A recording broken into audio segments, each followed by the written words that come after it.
So, saka pala ang magre-reserve kapag na-approve na sa bank or Pag-ibig. Kasi as far as I know, need mag-reserve muna bago documents for application enlighten me. Okay, so maganda po talaga yung tanong neto ni Ma'am Mars. So, confusing nga naman talaga, no?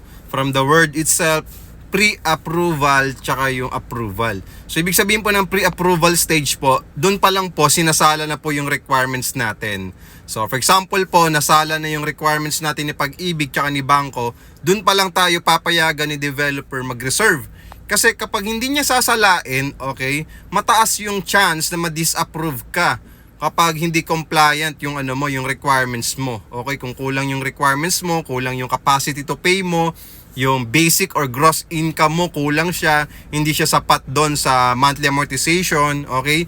So, doon pa lang sa pre-approval process, okay? Inaalam na kagad ng bangko ni Pag-ibig kung makakapasa ka o hindi sa loan, okay? Once na magpo-proceed ka na, okay? Once na payagan ka mag-reserve, okay? O once na natapos na yung pre-approval at okay kay Pag-ibig at kay BDO, that's the time na pwede na po tayo mag-reserve for bank financing or Pag-ibig financing.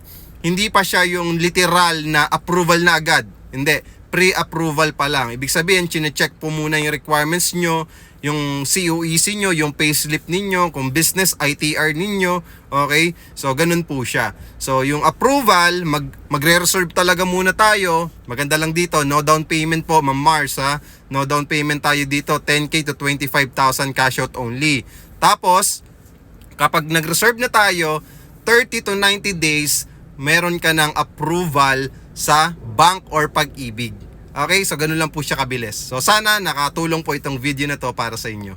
Kung interested po kayo, just follow me and message me.